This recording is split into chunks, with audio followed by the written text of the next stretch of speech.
Just doing an update video on my Nano marine tank. It's been just over a week now, and everything, my levels, ammonia and nitrite, are stabilised. So I left it a couple more days, and we went out yesterday and we got a couple of red-legged hermit crabs, which you might be able to see down there. There's one there, they've just been eating, and then there's one at the back, just there, might be able to see it moving.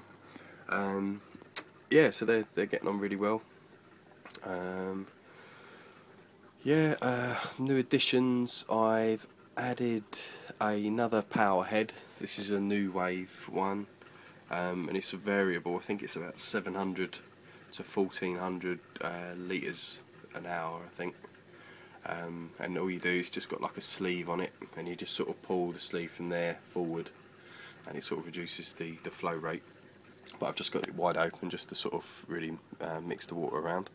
I know I said in my previous video I wasn't going to get a skimmer, but I didn't realise that you could get a small one for a Nano, and this one here is still breaking in. So what I've heard, I mean, my brother's done a few videos with his marine tank, and he's got a big skimmer, and he said there was a break-in period, and also there was micro bubbles for a couple of weeks, and so a lot of people seem to be saying that. But I've just left it kind of open, the valve, and just let it run and do its thing, and it's all of a sudden started to produce like some froth, and the bubbles are kind of in the neck of the collar.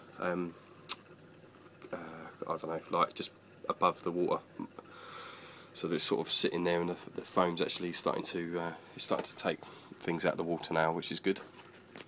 I don't think, yeah, I got the protein skimmer from my local fish place, but I thought it was an external one, but it's not. It's an internal, and I was thinking, oh, I don't know how I'm going to do it, but I sort of made a little adjustment with the tank. I cut away a little bit here, and what I will do, because the cup's quite small, I'm going to put a little fitting in here with a tube, and then behind all the books I'm going to have like a litre, I don't know, like a litre bottle with a tube going in it, so the overflow will then go into there, so I won't have to keep emptying it every week or whatever. It will just sort of keep flowing over until that bottle's full, which could be months, unless it starts smelling a bit funky, then I'll pour it away before that.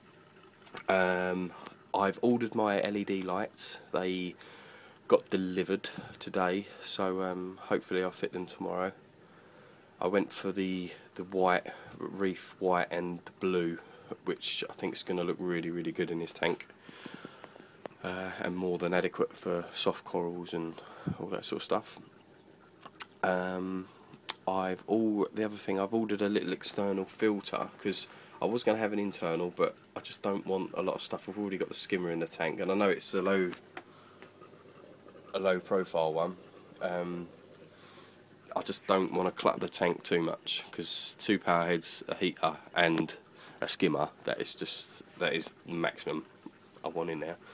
So I was wanting to get a little external filter, but obviously, like I said to you before, I haven't got the space in the room to put the canister down the side of chest of drawers, so I needed something quite small. And there's this company called All Pond Solutions, and they do like a mini canister filter, and hopefully that'll be delivered tomorrow. And it sits next to the tank, so I'm going to have it behind all the books so you can't see it. And yeah, so it'll sit here, and then I think it's about that tall, and it can, I think it's about 150 litres an hour it can filter, and you've got the foam in it, and it comes with like ceramic for the bio filter, and it comes with carbon. But what I'm going to do is just use the sponge, and every time I do a water change, just rinse that out under tap water so it doesn't become a bit of a nitrate factory. And I'm going to stick Seachem Matrix in the other compartment, and that just takes out Seachem Matrix. They do a denitrate,